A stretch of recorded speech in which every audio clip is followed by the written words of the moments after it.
में olive county जैसे बड़े हाउसिंग प्रोजेक्ट लाने वाले एबीए बिल्डर्स लिमिटेड के 4 निदेशकों के खिलाफ कंपनी की पूर्व शेयर होल्डर और डायरेक्टर अंजुला नागपाल ने धोखाधड़ी और जालसाजी का आरोप लगाया है। अंजुला नागपाल के साथ धोखाधड़ी जालसाजी करके उनके हिस्से का लाभांश करीब 150 करोड़ रुपए न देने के मामले में उनके ऊपर गिरफ्तारी की तलवार लटक गई है। मामला अभी कोलकाता हाई कोर्ट और सुप्रीम कोर्ट में लंबित है। अगर मामले ने तूल पकड़ा तो एबीए बिल्डर के नोएडा एक्सटेंशन समेत दूसरे स्थानों पर आने वाले प्रोजेक्ट्स पर ग्रहण लग सकता है।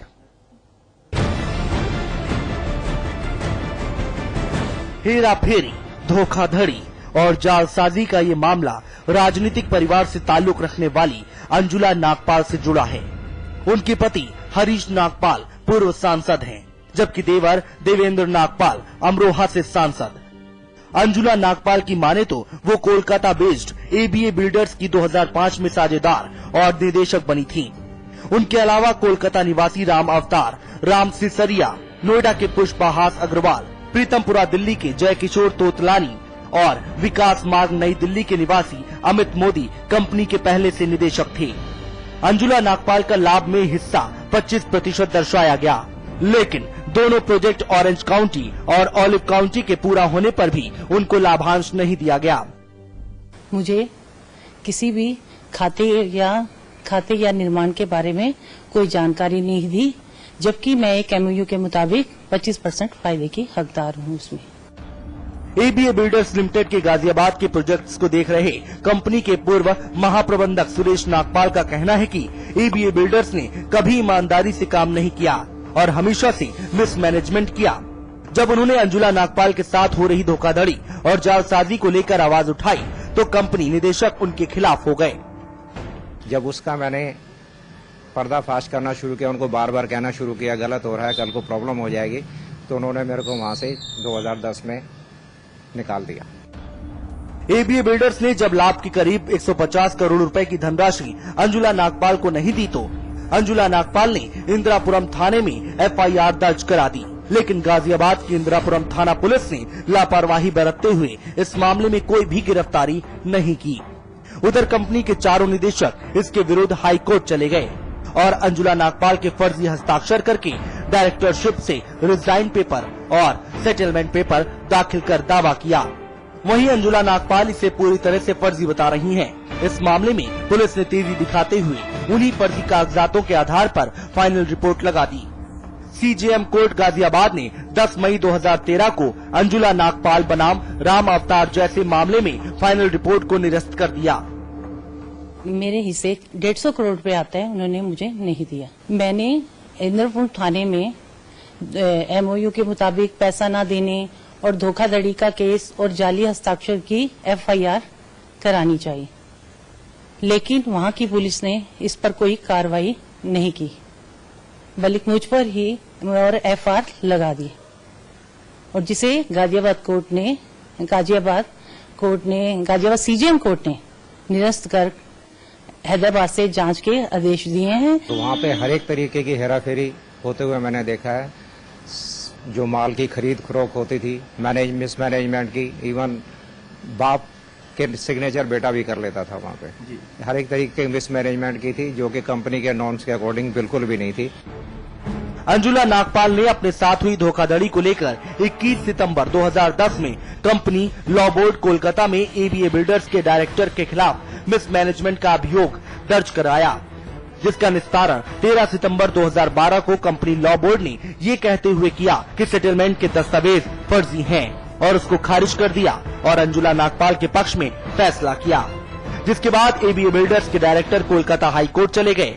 कोलकाता हाई कोर्ट के निर्णय के खिलाफ अंजुला नागपाल ने सुप्रीम कोर्ट में फेयर वैल्यूएशन दिलाने की अपील की और सुप्रीम कोर्ट ने एबीए बिल्डर्स को इसके लिए नोटिस भी जारी कर दिया है और आगे की सुनवाई जारी है। मैं चाहती हूँ कि पुलिस इस पर कार्रवाई करे और एबीए बिल्डर्स ने जो मेरे साथ धोखाधड़ी करी है उन्हें गिरफ्तार किया जाए। उधर इस पूरे मामले में अंजुला नागपाल की ओर से कानूनी लड़ाई लड़ रहे सुरेश नागपाल का कहना है कि हमने इस पूरे मामले में धोखाधड़ी के दस्तावेज, यूपी के स्टाम्प पेपर पर हुए एमओयू समेत सभी जरूरी कागजात गाजियाबाद के इंदिरापुरम थाने की पुलिस को सौंप दिए हैं। हमने पूरे उनके जो हमारे पास दस्तावेज उपलब्ध थे वो सबके सब हमने उनको दे दिए हैं। उनको दिए हुए भी काफ़ी टाइम हो गया, एक डेढ़ महीने से ऊपर हो गया है, पर उन्होंने उस पर कोई भी कार्रवाई नहीं की। एबीए बिल्डर्स की धोखाधड़ी को लेकर गाजियाबाद पुलिस की भी भूमिका संदेह के घेरे में है। गाजियाबाद के पुलिस अधीक्षक नगर शिव शंकर यादव आरोपों को खारिज कर रहे हैं। श्रीमती अंजुला नागपाल द्वारा कोई भी ऐसा दस्तावेज प्रस्तुत नहीं किया गया है। मैं आईओ की बात को सही नहीं मान रहा हूं। इसकी दोबारा तफ्तीश हो रही है।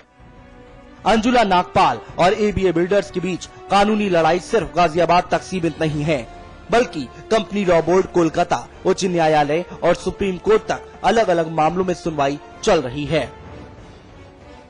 एबीए बिल्डर्स की पूर्व डायरेक्टर और शेयर होल्डर अंजुला नागपाल द्वारा इंदिरापुरम थाने में धोखाधड़ी की एफआईआर कराए जाने के बाद ऑरेंज काउंटी और ऑलिव काउंटी के निर्माता बिल्डर एबीए के डायरेक्टर्स पर गिरफ्तारी की तलवार लटक रही है। जहां इस मामले में उनकी गिरफ्तारी कभी भी हो सकती है, वहीं उनके आने वाले प्रोजेक्ट्स भी खटाई में पड़ सकते हैं। कुल मिलाकर यह मामला गहराता जा रहा है। हालांकि इस मामले में अभी तक गाजियाबाद पुलिस का रवैया ढिलमुल बना हुआ है। अब देखने वाली बात यह है कि गाजियाबाद पुलिस धोखाधड़ी के आरोपी एबीए बिल्डर्स के डायरेक्टर्स को कब तक गिरफ्तार करती है। कैमरामैन अविनाश चौधरी के साथ प्रमोद शर्मा, समाचार प्लस, गाजियाबाद। और इस वक्त हमारे साथ इस पूरे मुद्दे पर बातचीत करने के लिए हमारे साथ फोन लाइन पर जुड़ चुके हैं एबीए बिल्डर्स के पूर्व महाप्रबंधक सुरेश नागपाल जी। सुरेश नागपाल जी, बहुत स्वागत है समाचार प्लस पर। हाँ जी, नमस्कार जी। जी सुरेश नागपाल जी, एक बार हमें आप समझाएं। मोटे तौर पर हमने रिपोर्ट दिखाई अपनी, लेकिन अभी हम स्टेटस जानना चाहते हैं कि आखिर इतनी धोखाधड़ी यहां तक पहुंची कैसे।